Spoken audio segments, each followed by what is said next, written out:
3 जंगें पहले लड़ चुके हैं, चौथी जंग के लिए भी जो है वो हमारी फौज तैयार है। और उधर 4 बार की मार झेल चुकी पाकिस्तानी फौज, मैं नहीं लड़ूंगा इसके साथ। भाई लोग ये भैंसा तो आपको याद ही होगा, राइट वाला। बेचारे भूल गए होंगे, टेंशन बहुत है ना। अगर भाई भूल गए हो तो आपको याद दिला दूं, ये है पाकिस्तान का एक साइंस एंड टेक्नोलॉजी मिनिस्टर। इसकी बहन का टना मारू का नाम है? हाँ, हलवाई फवाद चौधरी, जो इन दिनों सुर्खियों में बना हुआ है। और इसका कारण पाकिस्तान तहरीक इंसाफ के रहनुमा फवाद चौधरी को उनके घर से गिरफ्तार कर लिया गया है। और इस बंदे को गिरफ्तार क्यों किया गया? क्योंकि बंदे ने पाकिस्तानी मौजूदा सरकार और इलेक्शन कमीशन के खिलाफ बकचोदी फैलाई हुई थी। लेकिन बंदा ये भूल गया कि पाकिस्तान के सारे चोर, डाकू, लुटेरे, बदमाश, कमीने, कमजोर, एक से बढ़कर एक भ्रष्ट नेता सत्ता में बैठे हुए हैं। ऐसे ही थोड़ी छोड़ देते, बंदे को ले लिया रडार पर। जिसके बाद फवाद चौधरी निकल गई, मेरी जबान टूट गई यार। भाई एक लाइन में कहा जाए तो उड़ता हुआ तीर कैसे लेते हैं इमरान खान से और इसके वजीरों से सीखे। मतलब बंदे सत्ता से बेदखल क्या हुए, कटोरा खान समेत उसकी पार्टी के नेता इस कदर बावले हो गए हैं कि सत्ता में आने के लिए कुछ भी करने को तैयार हैं। हम लोग जेलों में जा रहे हैं, ये खटखड़ियाँ हमारा जेवर है। जेवर है, हाँ। निकाल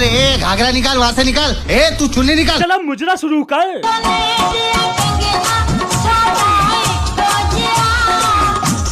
मजा आया। भाई फवाद चौधरी को इस बात का दुख नहीं कि उसे गिरफ्तार करके जेल में डाल दिया गया है, वो तो इस बात से परेशान है कि उसकी बीवी घर पर अकेली है और इमरान खान उसके लगातार संपर्क में है। खान साहब ने उन्होंने अपने पर्सनल नंबर से मुझे कॉल की और उन्होंने हौसला अफजाई की है कि आप परेशान बिल्कुल ना होएं, आपके साथ में खड़ा हूँ, मेरा नंबर आपके पास है। और उधर ठरकी कटोरा खान फवाद चौधरी की बीवी से जब तुम थक जाओगी ना तो फिर मैं पीछे डालूंगा। भाई कुछ दिन और रुको। जैसे कटोरा खान की आयला मलिक के साथ ऑडियो लीक हुई थी, वैसे ही फवाद चौधरी की बीवी के साथ वीडियो लीक होंगी और फवाद चौधरी ये चिल्लाता हुआ नजर आएगा, जुल्म हो गया, लुट गए, मर गए, बर्बाद हो गए। भाई इस बंदे ने सत्ता में रहते हुए बकचोदी भी बड़ी फैलाई हुई थी। शायद ही इसकी कोई स्पीच होगी जिसमें इसने इंडिया के खिलाफ जहर ना उगला हो। हमें अगर आप अमन चाहते हैं, हम अमन के लिए खड़े हैं। अगर आप जंग चाहते हैं, हम जंग के लिए खड़े हैं। हम तो गांव चाहते हैं, खड़ा हो अब बोल, अब बोल। मतलब एक तरफ बंदों की हिंदुस्तान से फटती भी है और दूसरी तरफ मुंह से बतासे भी फोड़ेंगे। हमारी फौज ने जो मिसालें कायम की हैं, वो पूरी दुनिया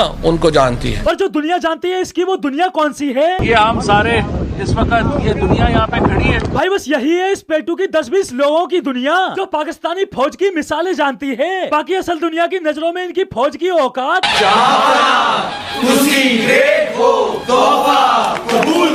लेकिन पाकिस्तानी फौज की इस हालत के बाद भी इन बंदों का कहना होता है, कोई माई का लाल पाकिस्तान को कोई आंच नहीं पहुंचा सकता। बिल्कुल सही फरमाया। पाकिस्तान को कोई दूसरा आंच पहुंचा ही नहीं सकता, क्योंकि सालों तुम खुद ही काफी हो अपना मुल्क फूकने के लिए। आधा मुल्क तो पहले ही फूक चुके हो और बचा आधा तो कुछ सालों में वो भी फूक डालोगे। इनके लेंगे, हम लेकर रहेंगे।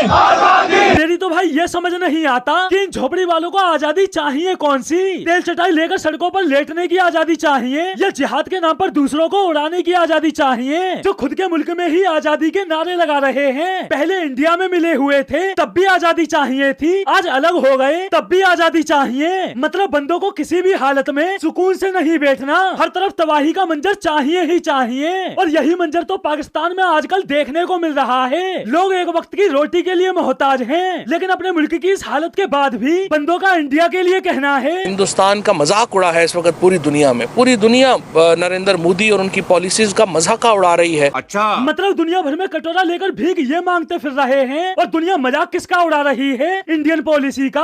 आटा रोटी के लिए लोग जंग इनके मुल्क में लड़ रहे हैं और दुनिया मजाक किसका उड़ा रही है? इंडियन पॉलिसी का। यहाँ तक कि कटोरा खान खुद गला फाड़ फाड़ कर बोल चुका है, मैं आज हिंदुस्तान को दाद देता हूँ, इन्होंने हमेशा आजाद फॉरेन पॉलिसी रखी, क्योंकि हिंदुस्तान की पॉलिसी अपने लोगों की बेहतरी के लिए है। लेकिन इस पेटू के हिसाब से दुनिया मजाक किसका उड़ा रही है? इंडियन पॉलिसी का। समझा मेरे को? अरे तेरी बहन का पेटू मारूं, सत्ता में रहते हुए तो खुद का पूरा मुल्क बेच खाया और यहाँ इंडिया पर ज्ञान पेल कर दिखा रहा है। और भाई इस पेटू का ख्वाब तो देखो जो इसने सत्ता में रहते हुए पाकिस्तानी आवाम को दिखाया था। 2022 में पहला पाकिस्तानी जो है वो स्पेस में जाएगा। पहुँच गए स्पेस में, अब जमीन पर आ जाओ। 2023 आ गया, सालो तुम बस खुद को उड़ाकर 72 हुरों के पास ही जा सकते। स्पेस में जाना तुम्हारे बस का नहीं, इसलिए अपनी औकात में रहकर मुंह खोला करो। ज्यादा चपड़ किए तो मुंह में छाता घुसड़ दूंगा और खोलूंगा भी, समझ गए? मतलब इस पेटू को खुद के मुल्क के लिए तो कुछ करना धरना नहीं, लेकिन इंडिया पर बकचोदी कितनी भी करवा लो।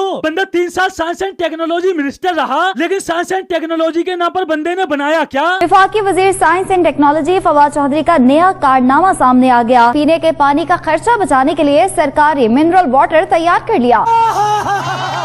और हैरानी तो भाई इस बात की होती है कि मिनरल वाटर बनाने को पाकिस्तानी मीडिया बड़ा कारनामा बोल रही है, जैसे मिनरल वाटर बनाकर विज्ञान के क्षेत्र में कितनी बड़ी खोज कर ली हो। अरे तुम्हारी बहन का पोरकी मारू, तुम्हारा कुछ नहीं हो सकता। दुनिया कहां से कहां पहुंच गई और तुम्हें मिनरल वाटर बनाना नया कारनामा नजर आ रहा है। अरे क्या करूं मैं इसका, क्या करूं? लेकिन भाई इन खोजों का सिलसिला यही नहीं रुकता। मिनरल वाटर बनाने के बाद फवाद चौधरी ने एक ऐसी चीज बना डाली जिसकी आप कल्पना भी नहीं कर सकते, और वो चीज है फवाद चौधरी ने साइंसी बुनियादों पर कमरी कैलेंडर तैयार कर लिया है। मतलब बंदे ने बनाया भी तो क्या, कैलेंडर, और वो भी फवाद चौधरी का बनाया गया कमरी कैलेंडर गलत निकला है। अब भाई जिन पोरकियों को लगता है कि ये पेटू जेल से बाहर आकर इलेक्शन जीतकर पाकिस्तान की आर्थिक स्थिति सुधार देगा, भाई अगर ऐसा हुआ तो 10 रुपए इनाम इमरान खान को और 10 रुपए इनाम फवाद चौधरी को। तो दोस्तों आज के लिए बस इतना ही, फिर मिलते हैं अगली वीडियो में।